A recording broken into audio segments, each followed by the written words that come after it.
жителям поселка и органам милиции, правосудия, правозащиты.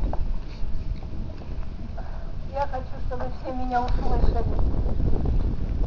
Это случилось 4 ноября в 9 часов вечера. Дети шли с института, приехали, вышли прогуляться, пошли в сторону дискотеки. Шли они по обочине. Мой сын, его Дискотилов знает, никогда на дороге не ходил. Он всегда по краю шел. Он очень аккуратный мальчик был. И в это время он вышел без 29 из дома. Он сидел в компьютере, пошли они погулять. Вышел сзади по улице Ленина, не доходя 200 метров, где-то 250, на них наехала машина Деону Бера, за которой сидели работники милиции, начальник угрозыска, рядом с ним сидел сотрудник милиции. Но почему? У меня столько претензий к ним.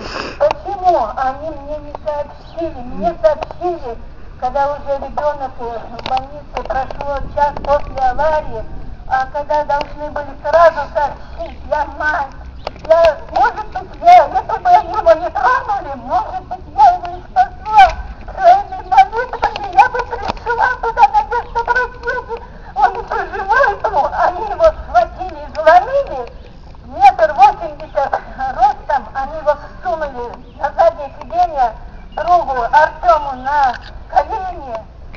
При таком росте он весь изломленный был, что ребра вонзились в легкие, когда пошла кровь.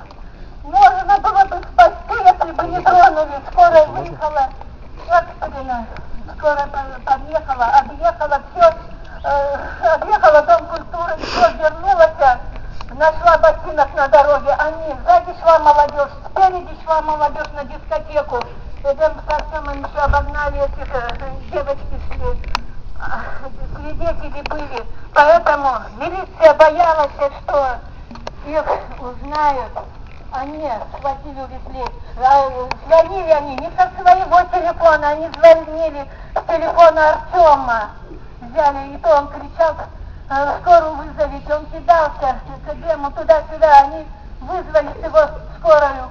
Скорая выехала молниеносно. Если в 9 случилось, 9:15 зарегистрирован вызов, и тут же они выехали, они не нашли. Они встретились, оказывается, по пути. И скорая ехала туда. Они мимо скорой по пути не виделись. Почему не остановили они эту скорую? Почему не передали ребенка туда?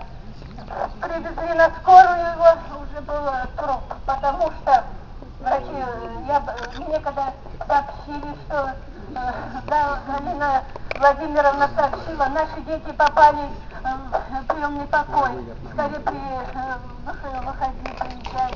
Я когда бежала, я всю дорогу, я сначала спросила, что случилось, она говорит, я не могу тебе сказать, я давай по простому телефону звонить, медсестра взяла трубку, я вам ничего не могу сказать, с вами будет врач говорить. Но ничего не могу сказать, положила трубку. У меня все задрожало, я поняла, что это такое страшное, но думала, вот ты жил. Я бежала, я падала, прибежала в скорую, забежала, я посмотрела, он уже был мертвым, он был заинтубирован, трубка во рту у него стояла, интубационная. Я медик, 30 лет стажа реанимационного, я подошла, зрачки открыли, уже мутные были. Грудная клетка, как лед, была холодная. Он погиб при том обстоятельствах, которые они совершили. Зверски засунули его в машину, не дождались скорой. Я бегала, спрашивала у врачей, что случилось. Я спрашивала, врача просила, Лилия Вельмуровна, подойдите к сыну, спасайте. Я дула в эту интубационную трубку, когда бежала кровь с этой трубки отовсюду. Это страшно, что они сделали с моим сыном. Я никогда этого не забуду. И когда я бегала по приемному, кричала,